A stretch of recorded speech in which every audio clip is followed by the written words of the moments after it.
What's up, everybody? Welcome to the State of Wild, episode 118, a regular YouTube video web series podcast thingy. My name is Meowth, as usual, I'm joined by two good friends and co-hosts, Roffle and Corbett. Guys, how you doing tonight? I'm doing pretty well. Today was my day off of Hearthstone, so I came here to talk to you two about Hearthstone. But it seems like a long time ago, but we had an expansion release, and we also had a balance patch. That's why it seems so long ago. I think that a lot of things have happened this week, so there's a lot to discuss, I'm sure. Yeah, I mean, speaking of a long time ago, Roffle, it's like we've almost flashed back here with the 80s. You know, so much disco going around. But I'm getting a little confused where we're at. What a bad pun, what a bad pun. It's also like, I think the first expansion that we've had that's launched on a Tuesday instead of a Thursday in a very long time, which is also kind of weird. But yeah, you kind of already alluded to it. We've already had a balance patch. Expansion came out Tuesday. We got a balance patch on Friday. So this was primarily for Standard. We're going to talk about some issues going on in Wild, and before you guys get your pitchforks out and say, well, where were the Wild balance patch? This was, they basically already had this prepared and ready to go because there is a World Championship coming up next weekend, and they wanted to give the competitors as much time on the appropriate patch to prep. That being said, let's talk about, we had an expansion on Tuesday. On Friday, we had two cards nerfed. One of them we kind of knew was going to get touched eventually, and that is Sire Denathrius. So he's still the 10 mana 10/10 with lifesteal, still does the same powerful thing, except it's a lot harder to get him active because instead of one minion dying to infuse him, you now need two minions to die. So his damage ramps up by one for every two minions that die instead of one. So let's just talk about the big boy. A little bit sad to see him get nerfed because he was a very prevalent card in Wild. And it looks like the nerf for Standard has been extremely impactful. From just like the first couple things that I'm seeing roll in. So yeah, Denathrius obviously changed for Standard. How do we think it's impacting Wild? Well, because of what we'll talk about shortly, I don't know that it impacted Wild at all. But also, I don't know how much Denathrius made the format worse like it did in Standard. He wasn't necessarily just a throw him in every deck type card. He was just like a late game finisher for the slow decks that were actually starting to crop up as a result of a combination of him and Renathal. So I wouldn't classify Denathrius as necessarily exclusively negative on the format. I know a lot of people didn't like him. So, even Wild players, I think a lot of that was just spillover from Standard because it wasn't like a super prevalent, super oppressive card in our format. With the exception of maybe like a Shutterwalk Shaman is kind of a bit of a gross card in that just because he does the Shutterwalk thing of just play minion with Battlecry on curve and win the game. So it feeds into that a little bit too much. But outside of that, I don't know. I don't necessarily see him as a problematic card. Maybe Druid as well, just because what is mana and but Druid has many ways to finish the game with some of those silly combos. So I don't think that's changing necessarily for Druid either. Yeah, as far as I can tell, the nerf was very effective in targeting Druid in Standard. Seems like Druid's kind of we'll see if they make adjustments, but it's kind of fallen more closer to tier 3 kind of win rate, high tier 3, which is pretty significant, right? And as for what that means in Wild, like Roffle was saying, Denathrius wasn't really that big of a deal in our format. It didn't have nearly the same popularity. It was mostly a Druid thing. I think even in Shaman, I wasn't even sure if it was really good in Shaman. I often cut it, especially in the Polkelt builds, because it kind of got a little bit in the way of Polkelt, I found. But in Druid, it's pretty significant, I think. And I expect the same kind of drop-off that we're seeing in Standard for Druid. I think Druid, Reno Druid, Dragon Druid, things like that, I wouldn't be surprised if they kind of fall a tier.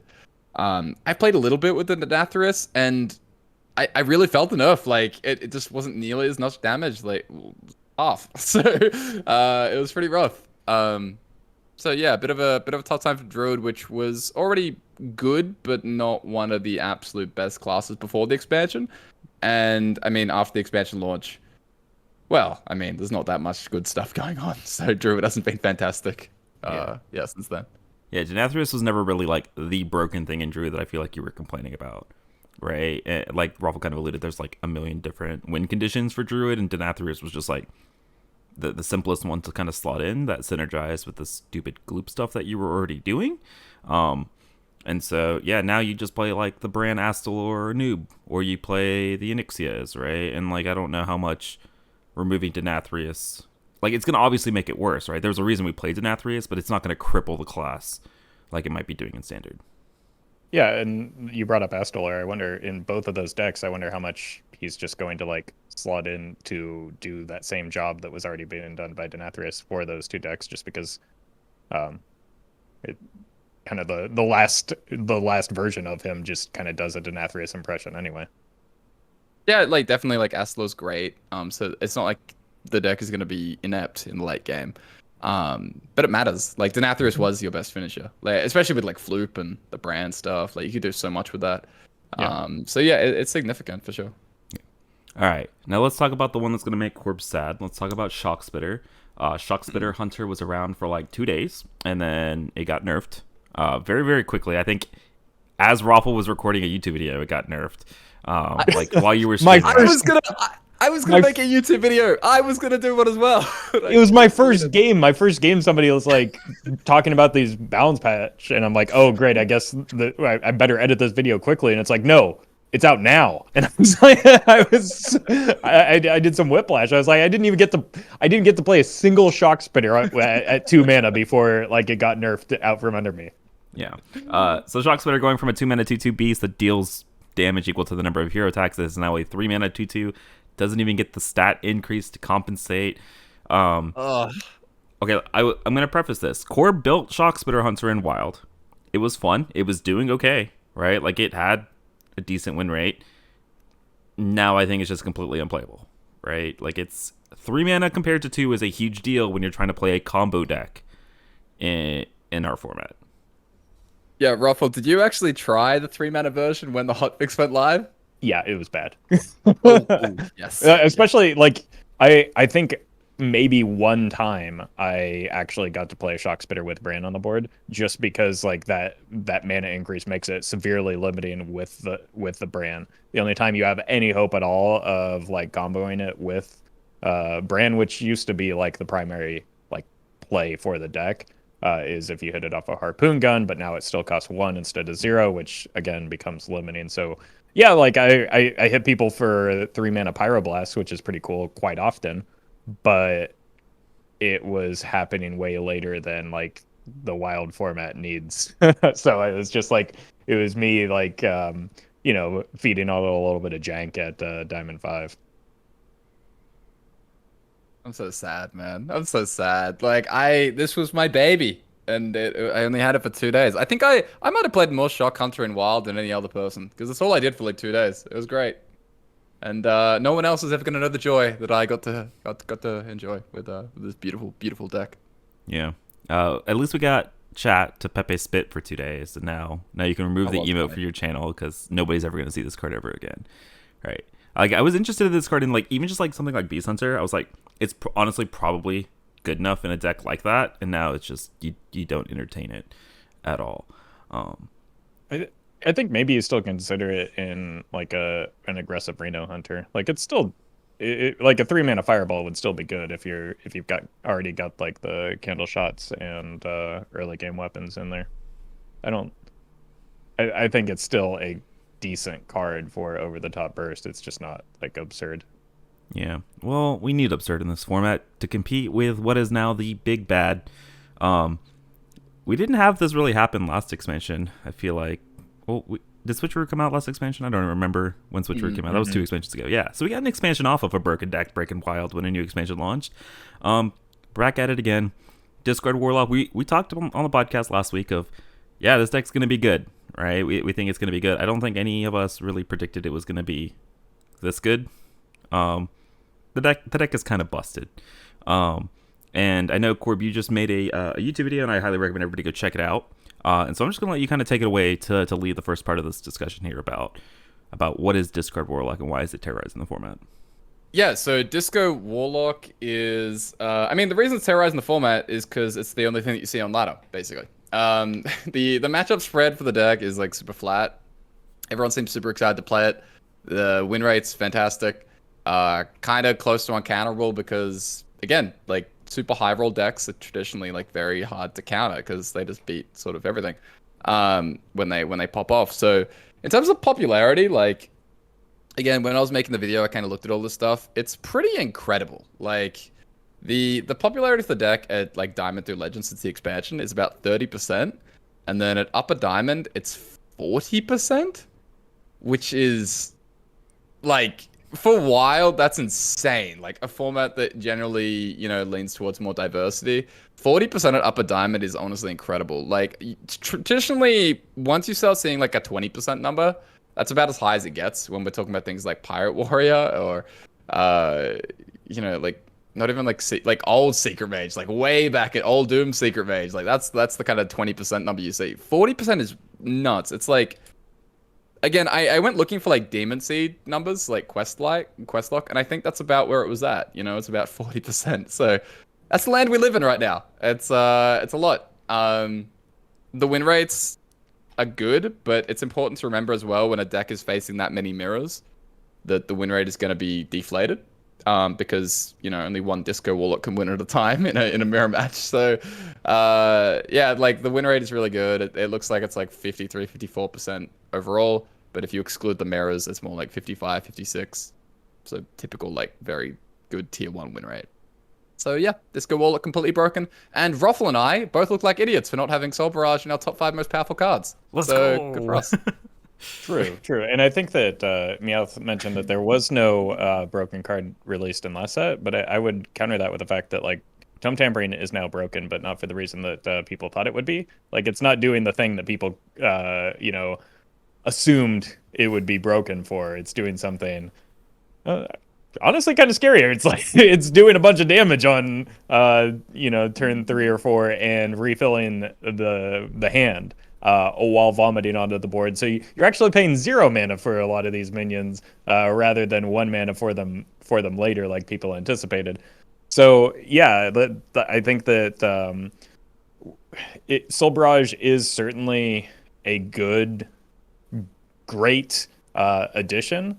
I'm not convinced that that's the necessary the primary enabler for the deck. I think it's a combination of Tome Tampering, Cataclysm, and all of the like critical mass of on discard effects. So Soul Barrage, Fist of Jaraxxus, and the ease at which you can get like Walking Dead and the Silverware Golem into play with those tools and the redundancy between them. So like Soul Barrage, yeah, that's the new card that's probably the biggest offender that's been released. But I think that like the Tome Tampering enabling it, like Soul Barrage would not be the card it is without Tome Tampering enabling it and without like Malchezaar's Imp, Cataclysm, and the combination of those cards enabling it. So I don't think that just isolating a single card like that is necessarily the right thing to do just because it's the newest thing. I think it's just kind of like we've reached the Secret Mage problem where it just kind of hit critical mass of like synergistic mechanics that kind of tends to happen in Wild, and I think that's why it was maybe a little bit easily underrated in terms of the relative power level. That it's like, yeah, this fits into Disco Lock, but Disco Lock wasn't really that good going into, and then it very quickly got refined, and oh god, it's busted.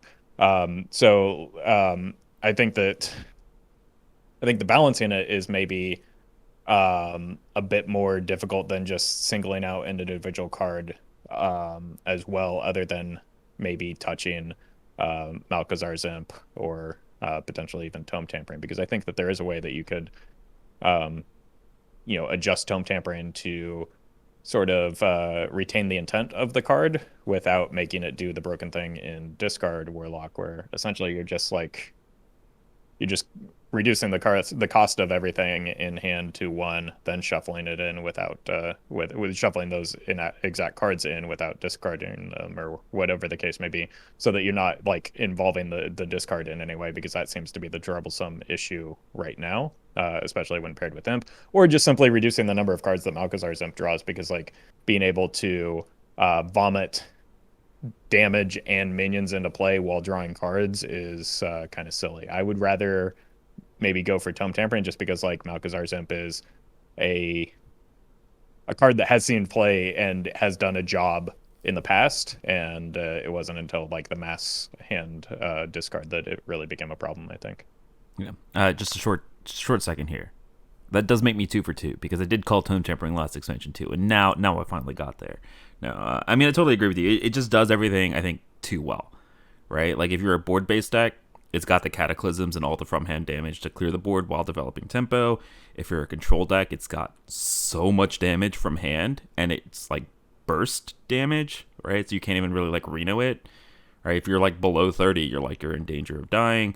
Like it just does everything I feel like too well, right? And there's very little things that counter it. And so I guess the question is, we've mentioned a bunch of cards, right? We mentioned Tome Tampering, we've mentioned Malchezaar Zemp, we've mentioned Soul Barrage, right? Like you could honestly maybe even lump Hand Gul'dan or Expired Merchant in that category.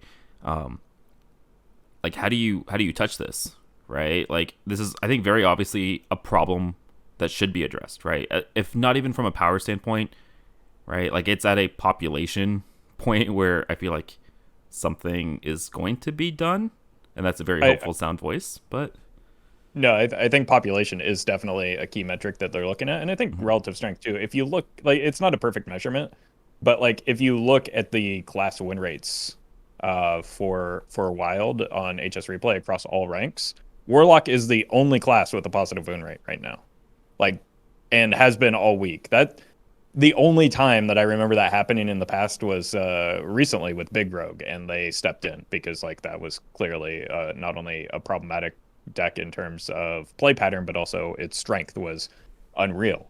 I think we're like at the essentially the same point here with Warlock in terms of both its popularity and relative strength, and I think you could make a really strong argument that like its play pattern is just like takes just as much agency out of it as like a Big Rogue deck.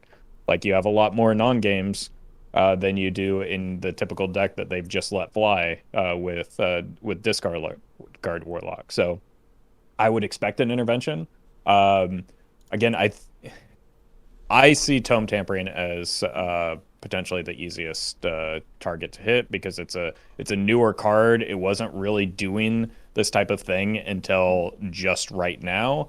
It also like gives the deck a little bit more fuel, and it spends things back and gives you 1 mana cards. So like the deck just keeps going. It seems like an endless supply of free minions and free damage that like just shouldn't really exist.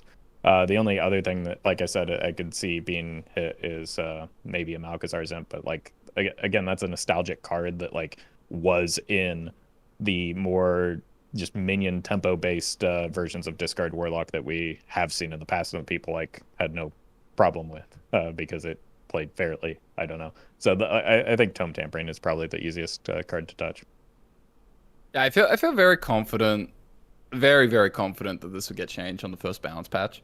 The population is just extreme. Like it's completely unreal. Like it's more than double what you typically see as the most popular deck. Like this is a complete aberration. This doesn't happen. It'll get nerfed. Like this is it. The play pattern aside, like again, I think the play pattern is probably not super healthy as well, but that's obviously a bit more subjective. But you just have to look at the population. Like I think you can just look how swamped it is dominating it is over everything else. Like people aren't playing new cards from the expansion. Like no one's trying things. Everyone's just playing Disco Warlock, and that's just like a terrible situation to be in. So again, I 100% expect a change on the 20th, I assume, or whenever they do their post World Championship balance update. Like I think it'll happen. It's interesting. I actually feel very I feel like very I guess trying to find the word, but I feel like the best option for the nerf isn't Tome or Malcolm, but I'm quite determined that it's Soul Barrage. So it's interesting to hear like a dissenting opinion on that. The reason why I like the idea of nerfing or banning Soul Barrage is Tome Tampering is used in multiple other decks. You know, Mechathon Warlock specifically with the Malcolm, and it's also the same play in like Reno Warlock and things like that. It's kind of a package there, whereas Soul Barrage is specifically in Disco. So I feel like if you're going to go after the deck, based on what they want to do in Wild, where people can play their quote-unquote old decks, you know, nerf-free, if you're going to make a nerf, I expect it to be very targeted. Barrage is also the new card, so people don't have as much attachment to it. I also think that like if you nerf the deck and you take away the damage and you make it do the tome tampering discard thing more purely for board, I think that's like less of an issue. That said, if you ban Soul Barrage, the deck probably dies completely anyway, so I don't know, maybe that doesn't even matter. But yeah, I just think because of the overlap the tome has with other, with other deck lists in the format, if they are going to make a change, I expect Soul Barrage ban.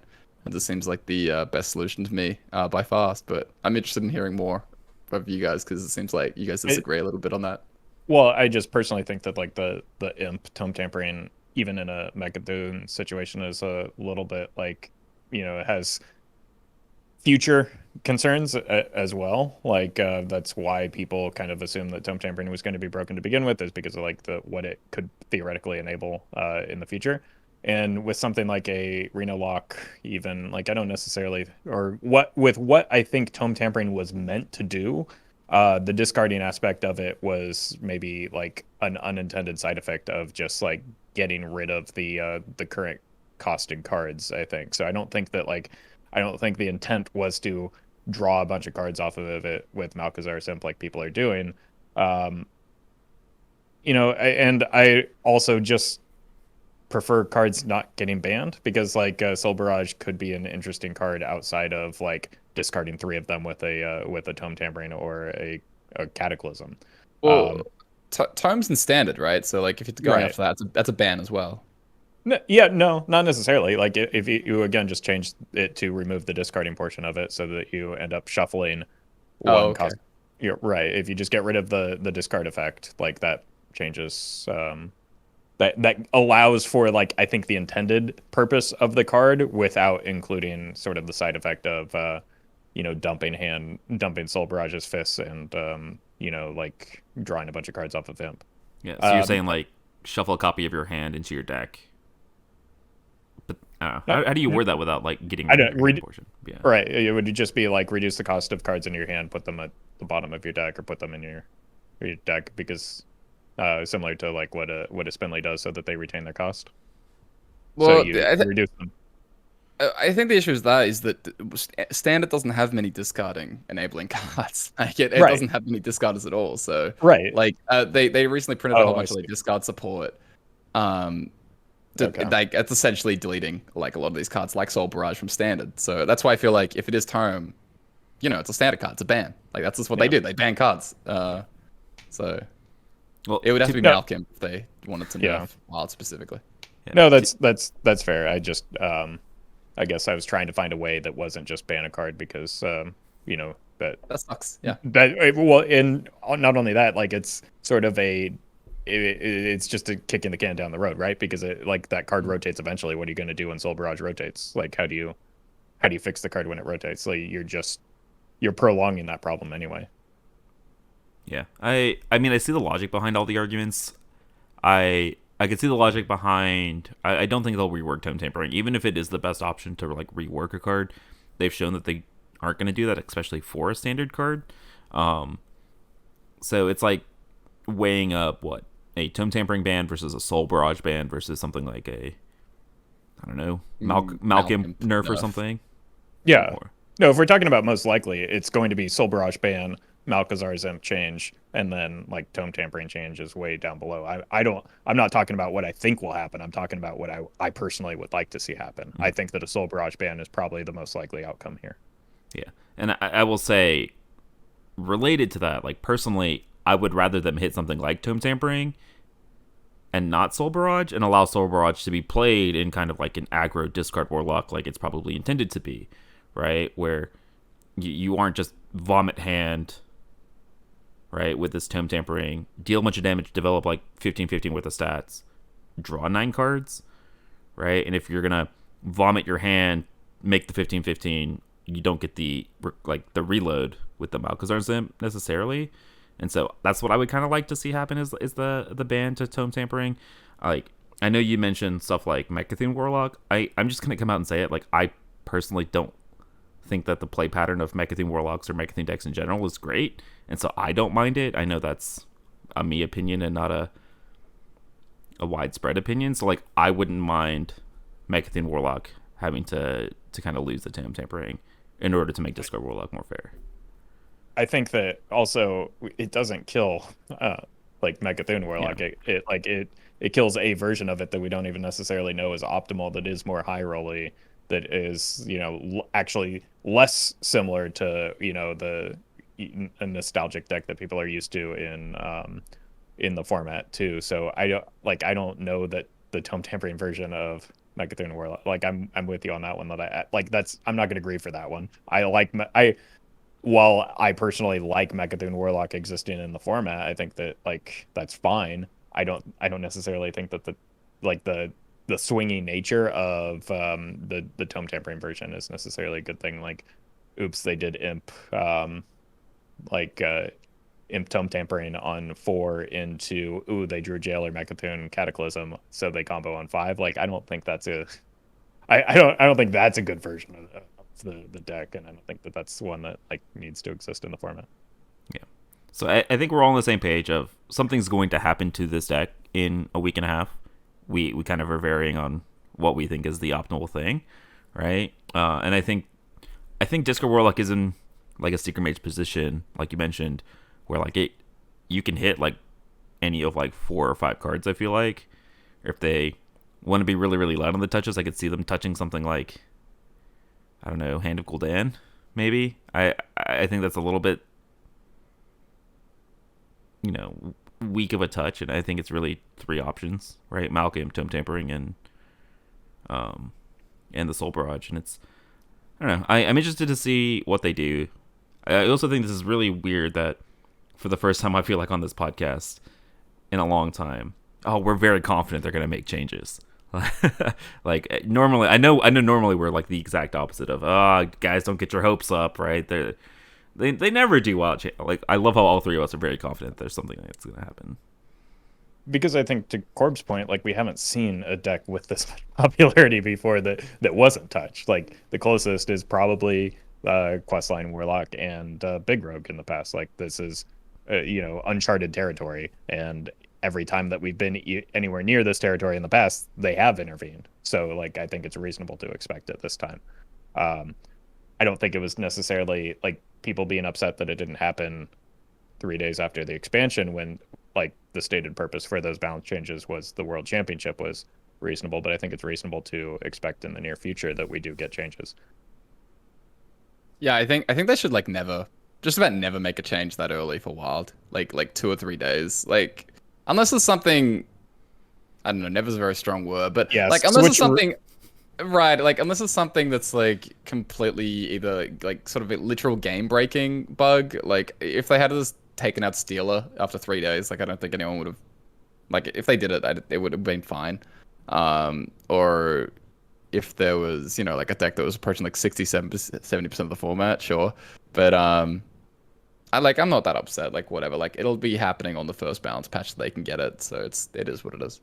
Yeah, I don't know. We'll see. I am hopeful that something will get changed.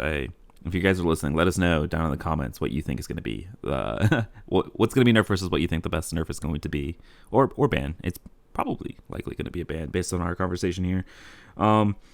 So I guess pivot a little bit, right? We talked about it is the best deck, right? And part of that is because it just kind of beats all the other board-based decks in the format, because it runs 2 cataclysms that make board presence irrelevant while developing a ton of stats and dealing a ton of damage. And there's like this insane matchup against control, because you have a ton of damage very quickly, very early in the game. That's very hard to interact with. And so it kind of looks like there's one counter to Disco Warlock. And unfortunately, it's also kind of just a very, very strong deck, which I feel like it's not a very good thing, and that is Pillager Rogue.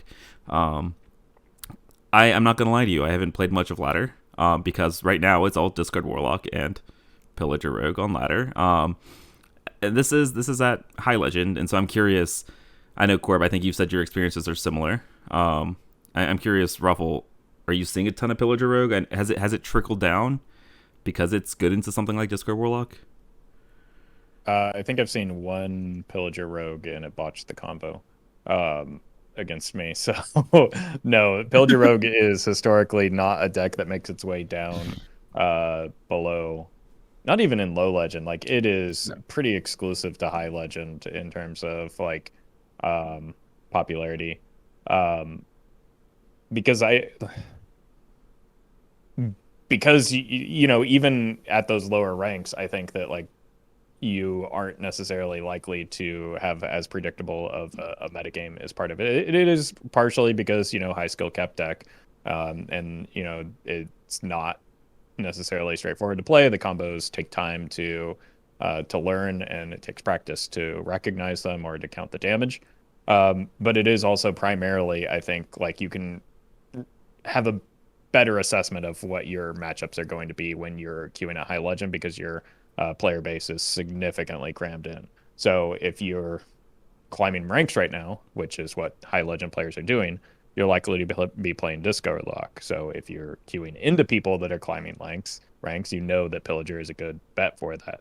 Now, for players down the ladder, you know, discard Warlock is still very popular, so it's probably a good call to give up Disco Lock or you know, Pillager Warlock if you want to queue into them. At worst, you punish some big priests as well.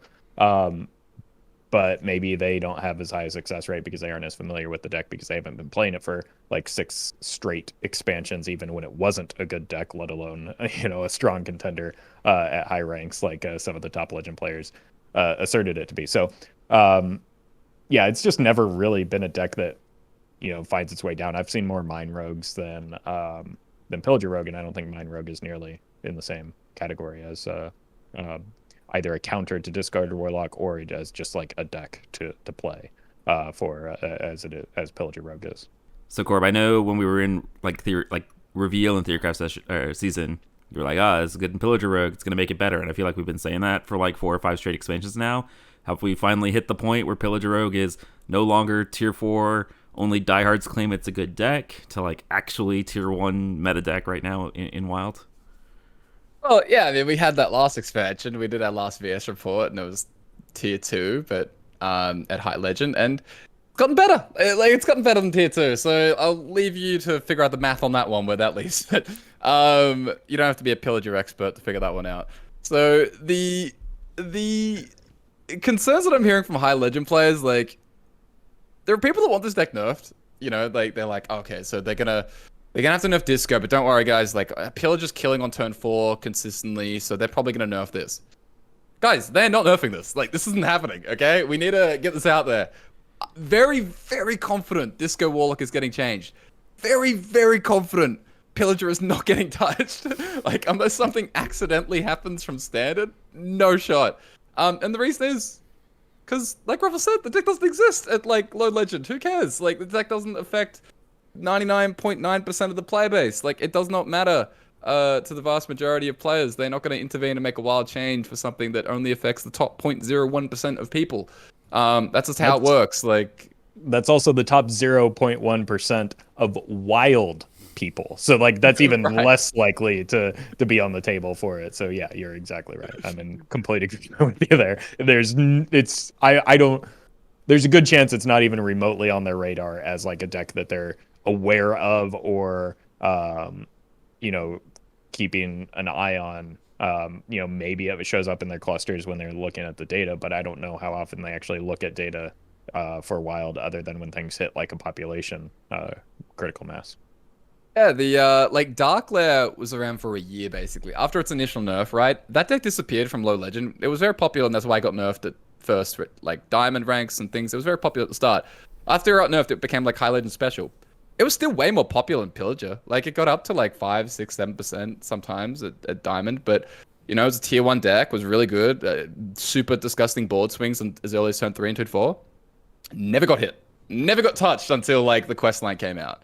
And this is just like an even more narrow situation than that, you know, like this is again a minuscule population. The play pattern's gross, but guys, don't get your hopes up. Like you just have to be realistic about changes in Wild. And if that sucks and you're not happy about that, then I'm sorry. But you can't get mad at Blizzard for not doing things that Blizzard said they're not gonna do. Okay, like it's just not gonna happen. Yeah, yeah. I had a moment on stream this week where people were complaining about the lack of changes to Wild, and it's just like, what do you expect at this point? Like we how many times do we have to have this conversation before you adjust your expectations? Like it sucks. I wish there were changes. I don't know that they are necessarily warranted on Thursday, Friday for Discard Warlock just yet. But like this is the format we choose to play, and we like chose to play it knowing that this was their philosophy on balance for it. I think that their philosophy on balance has actually changed for the better, since the format's inception too. But like at a certain point, like we have to change our expectations or change the format that we play. I don't know. Like I don't know what else to do. I feel like we have this identical conversation every expansion except for last expansion when things were kind of fine. Yeah. But no aside, I would say, yeah, Pillager, like the deck is one of the best decks. It might be the best deck at High Legend. Like it got Ghostly Strike and then Shadow of Demise. Like Shadow of Demise is insane. The extra Shadow Step, so broken. That even I've started playing it. I've been putting this off for a year, and I'm starting to play Pillager Rogue. I'll tell you, things have gone very, very dire. Oh dear. So what I'm hearing is that both of you guys need to make guides and YouTube videos and promote the hell out of Pillager Rogue so that people learn how to play it, or at least make the calculator widely available, so that people play the hell out of this deck, so that it increases in population, so that I don't have to ever play against it, and it gets nerfed. Please. This deck will never trickle. There is zero chance this deck ever trickles. Unless Unless it somehow becomes like incredibly linear at some point somehow, right. But like that would be a completely different deck than what we're seeing right now. Because that's true. Like we just won't see this trickle ever. Yeah. Duh. Please, please. Reddit nerf or Reddit ads for nerfs. Something. It's very Ignite Mage-esque to me, right? Where like you don't play the game, and like I don't know. I want it nerfed, but like I'm in the same boat. It's not going to get nerfed, but please, please Blizzard, raise awareness, guys on Twitter. Use your influence. Don't people. I'm talking to you two, not everybody else. I'm talking to you two. People can't do that responsibly. I would make a video on it, but like they inevitably bomb because nobody actually wants to watch the deck because it is so boring to watch, whether it's your opponent doing it to you or the streamer playing it for you. Like it's just not an entertaining deck. So, like even if I did make a video, I don't know how much that would get the word out in terms of like the reach that it would have. Yeah, I'm very flattered to think you think I have any influence over anything going on. You guys are like the two biggest WoW people out there, besides Dane and like Zeddy, right? Like you guys use your influence. Like, come on. You think they're nerfing Shock Hunter because I have influenced me out? Yeah, you posted your stats and they're like, can't do this, dude. It's a new tier 1 wild deck. Gotta nerf it. True. Corp's having fun with Hunter? Nah, gotta nerf it, dude. That's what they did with Wild Spirits. It's all your fault. Exactly. The moment I even queued up the Corb Spit Hunter, they killed it. They said, no, Roffle's playing a Corb deck? That's unacceptable. Like, we can't let that happen. Yeah. It legitimately happened live on stream. Like, it was horrendous. Yeah. I'm telling you guys. If I have to spend the next, like, month and a half with Pillager as the tier 1 meta deck in High Legend, you bet you can find me at like rank 3000 Wild Legend. I'm not doing that shit. I'll welcome you with open arms. I'm so ready. I would trade Pillager Rogue for all the Secret Mages and Big Priest in the world. All right, I'm ready. But yeah, so yeah, that's kind of today's episode. I know it's a little bit weird for the first episode prior or post expansion to talk about one deck and one deck only. But that's kind of the wild world we live in, where there's two decks. We talked a little bit about Pillager Rogue. There are two decks that really exist right now in Wild. I know that there's a lot more things out there. There are a lot more decks specifically utilizing new cards that are out there. And we're going to try to touch on them next week once we get a little bit of clarity. Once maybe people get a little bit bored of Discard Warlock, or like they hit Legend with it and then decide to start playing something else. Because like, we played Discard Warlock to Legend. We did it. There's hope, Corp. There's hope. Stop shaking your head at me. All right? You gotta provide the people with hope. Otherwise, all is lost. But yeah, well, that's why I told them a nerf is happening now. That is the hope, all right? There's no deck building hope. Yeah, you're not wrong. But we'll talk about some other stuff next week. It's a little bit of a shorter week. Disco Warlock, man.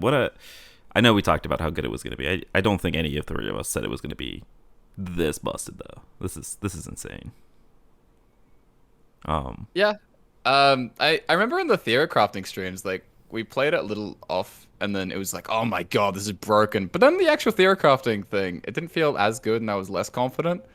Should have gone with my gut. You know, shouldn't have worried about those handful of losses to Death Knight. Whatever happened there that dissuaded me.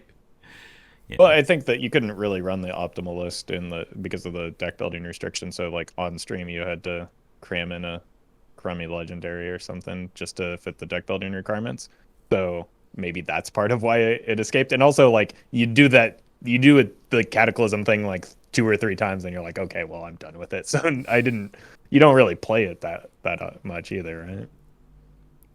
Yeah, I think we were playing like 29 out of 30 though during the Theorycraft stream, so we were pretty close during the Theorycrafting stream to what, like, okay, I would say the optimal list. Have you seen some of the Discard Warlock posts that are showing up on Twitter and Reddit with some of the tech that's going on?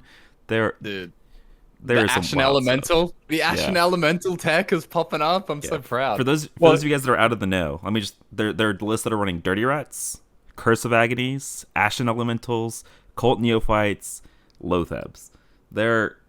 There is some wild spice going out there to try to combat Discard Warlock mirrors, which is really all that's happening. Like, you play an Ashen Elemental, and it stops the opponent from going Malcolm, Tome Tampering, or Cataclysm because they don't want to take 15 damage, right? Because then they die to your damage from hand, right? So it's really funny, all the mind games that are going on, and that's kind of how you know that things have gone a little bit too far. Yeah, if you tech into the mirror, you've gone too far. Like that's the reality of it. Like you should just accept a coin flip in a mirror, but the mirror is so prevalent that like if it makes sense to tech for it, like please nerf the deck. Like that's all I'm gonna say. Just like if we're teching for the mirror, it's time to nerf the deck. Yeah. All right. So yeah, Disco Lock episode complete. Nerfs coming soon. TM. Hopefully, please Blizzard. But yeah. Thanks for hanging out, guys, for the first episode post patch, post expansion. Corbin Roffle, always appreciate you guys week after week. Let the people know where they can find you and your Disco Warlock farming content, because you guys surely are going to find the secret meta breakers that beat that deck.